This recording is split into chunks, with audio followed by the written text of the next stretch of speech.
This chalice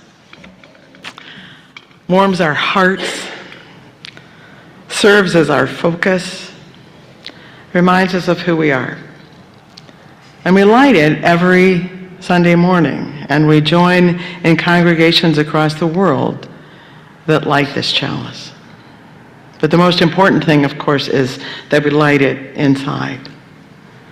And then when we leave this place, that chalice is still lit deep in our hearts, because we're in ministry to the world.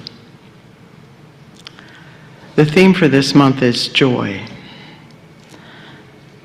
And I think about this chalice and all the people who have been called by this fire to be present in similar times as ours. I think of the Sharps that Ken Byrne made a documentary about, the folks who, Unitarian minister and his wife, who got 300 refugees out of Europe during the Second World War at great cost to themselves. Or of Noper Čapek, whom we remember every flower communion, the man who was the minister in Czechoslovakia and then came here to minister and then couldn't stand to be away from his people. They were in such horror during the Nazi era, and so he went home. And he ministered, and he found beauty, he found joy and beauty in the flowers that came up through the cracks in the sidewalk and everywhere else, and so started the flower communion, and died in Dachau, because his strength was so strong and his commitment to what was truly right just wouldn't let him do anything otherwise. I think of James Reeb and Viola Luzio, who lost their lives in the middle of the civil rights fight.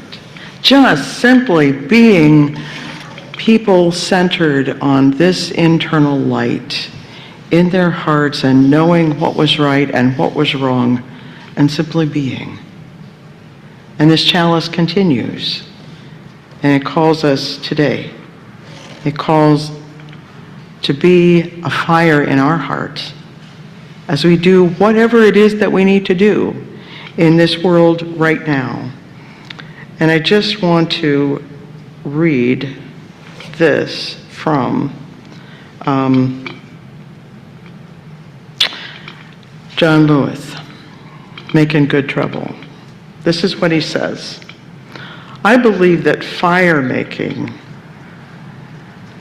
is a sign of igniting the divine spark within us.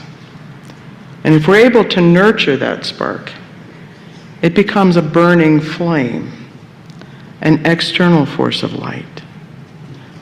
In these times, may we take this light, and may it glow forth wherever we are, and in times that seem dark, may we bring that light.